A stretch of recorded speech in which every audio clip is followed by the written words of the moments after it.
Hello guys, welcome to Math Pro. So I am Sir A. As requested in the comment section, today we will be discussing about scientific notation. Watch and learn.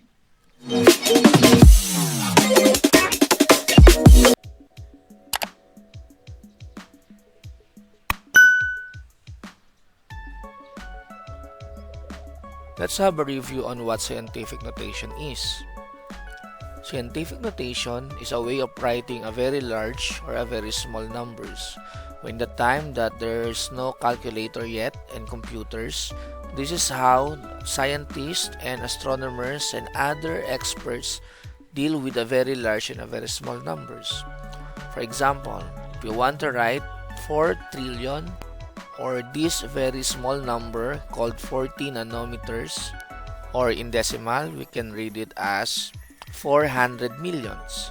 So scientific notation is basically in the form a times 10 to the n power, where a or the value of a is a number from 1 to 10 but not including 10. So that means starting from 1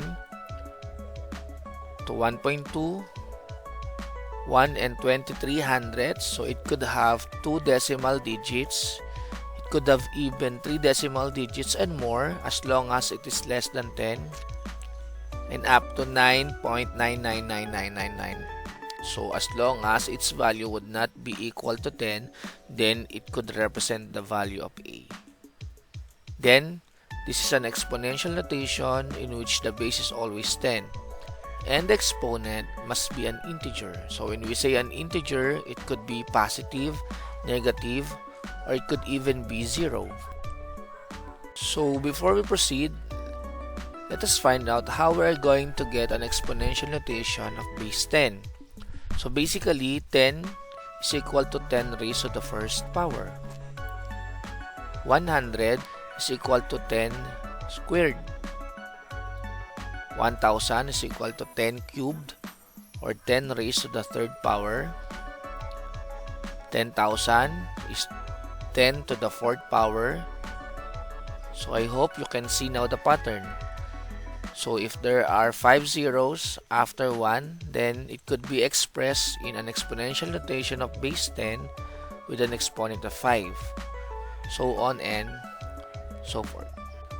Suppose we want to write 4 trillion in scientific notation. So to do it, first we just need to factor it. So we factor it and it's equal to 4 times 1 trillion. Then 4 is now the value of a, right? Then we now multiply it to its factor of the base 10, an exponential notation with base 10. And from here, you can see the pattern on the left side that you can just count the zeros and then you can express it in an exponential notation of base 10. So since there are 12 zeros after 1, counting all of them, 3, 6, 9, 12, so the answer would be 10 to the 12th power. So 4 trillion in scientific notation is equal to 4 times 10 raised to the 12th power. Let's have another example. Again, we factor it out. However, 24 is more than 10. We cannot take 24 as the value of a because a should be a number from 1 to 10. Okay, so it should be between 1 to 10. And we can factor out 24, which is equal to 2 and 4 tenths times 10.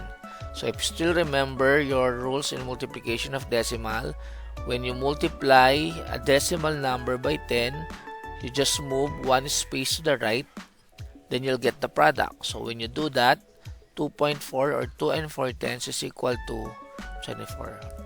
And 2 and 4 tenths is now qualified as the value of a, since it's now between 1 to 10. Alright? This time, we can now have the value of a, 2 and 4 tenths times 10 raised to the 10th power. So counting the zeros again, we have 3, 6, 9 plus 1. So the answer is 2 and 4 tenths times 10 to the 10th power. Another way to do it is this. So we are now using the concept of decimal. The easiest way to write a number in scientific notation is by just moving the decimal point. Let's do it.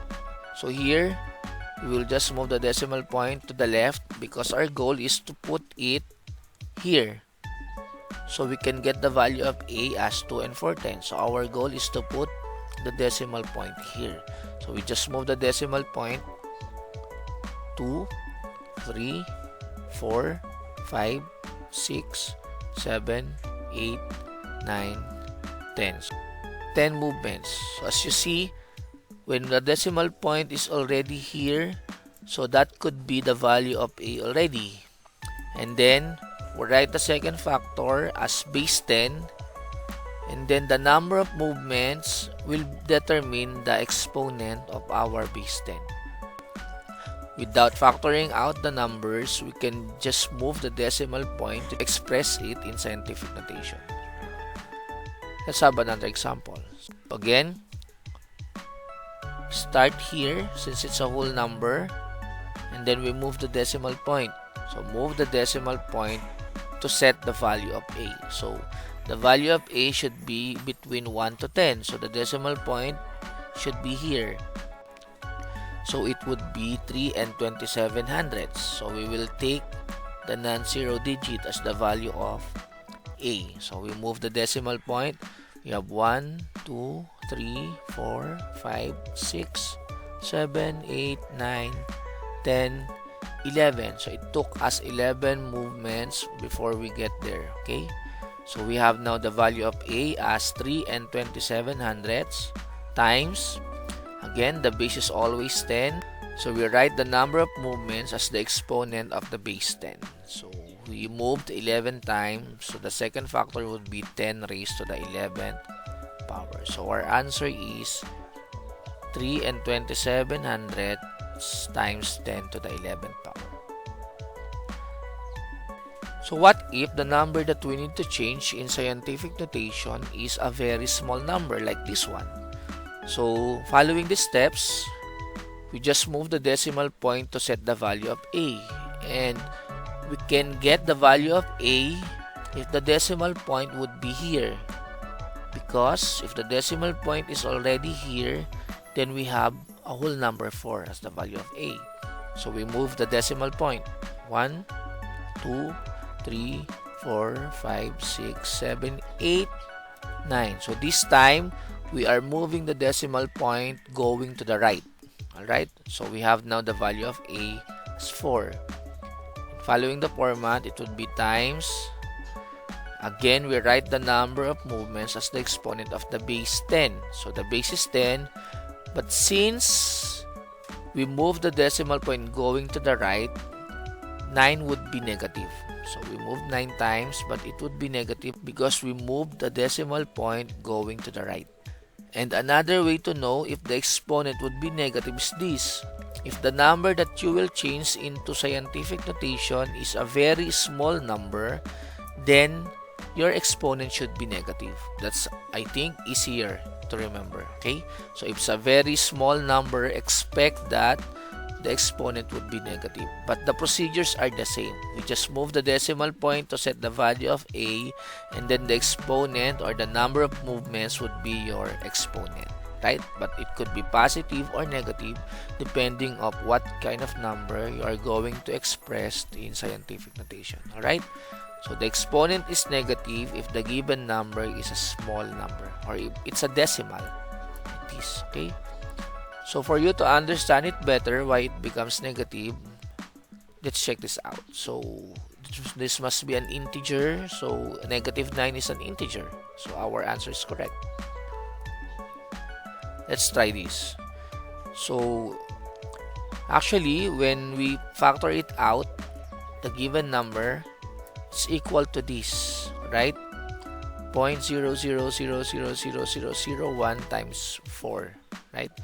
And then we have now the value of A. So 4 is now the value of A. And then we just need to express this number into exponential notation of base 10. But how do we do that? So this is equal to this one, right? Like when we have 0.01, we read this as 100. So this is equal to 1 over 100. So if you see the pattern, there are two decimal digits here, then there will be two zeros here, right? So here we have 1, 2, 3, 4, 5, 6, 7, 8, 9.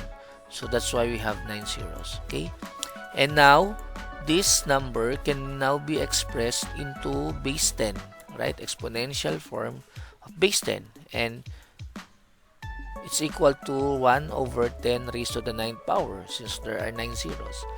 And when you want to change this into exponential notation with negative exponent, it's equal to 10 raised to negative 9, right? So I think to understand it better, you have to review a little on exponential notations, okay?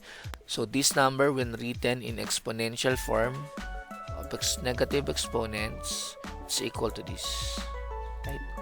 That's why our answer a while ago is 4 times 10 raised to the negative 9th power, right? But you don't need to worry about it because you can just actually follow the steps. So again, we move the decimal point to set the value of a. So in this given, we need to move the decimal point here, so we could already get the value of a as 2 and 400. So we move 1, 2, 3, 4, 5, 6, 7. So our value of a is 2 and 400. So we write the number of movements as the exponent of the base 10. So we had 7 movements. So it's now 10 raised to negative 7. Right? So again, the exponent is negative if the given number is a small number or a decimal number. So now, how do we convert scientific notation in standard form? As you see, moving the decimal point is the key. So this one can also be done by just simply moving the decimal point. Let's have an example. 9 times 10 to the 7th power.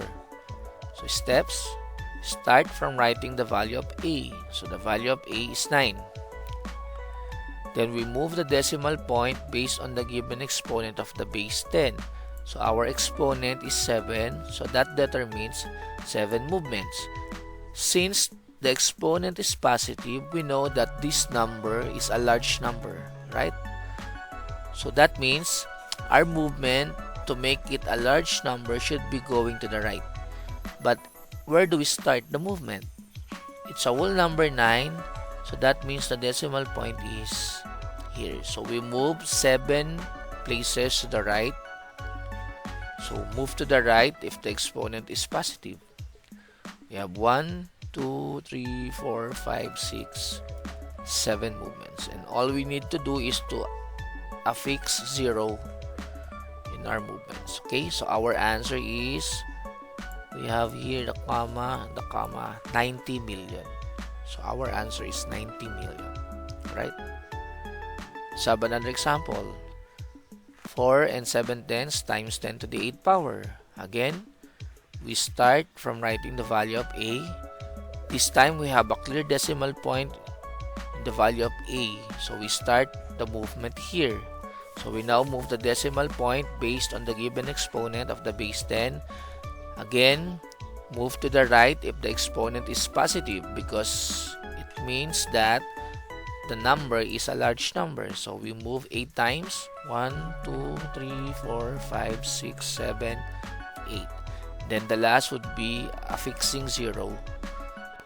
So our answer is this one, right? So ring. So since the decimal point is there, so our answer is 470 million. Right. So let's try a negative exponent. So the procedure is actually the same. We start from writing the value of a. Then we move the decimal point based on the given exponent of the base 10. But notice that the exponent is negative. So that means the number is a small number or a very small number. So in that case, we move to the left. Okay, we move to the left if the exponent is negative. So we go there, so the number would become smaller and smaller and smaller. Okay, So from the decimal point, we now move 5 times. 1, 2, 3, 4, 5. And then we affix zeros. Then the decimal point is now here. So our answer is 0 and 47 millions.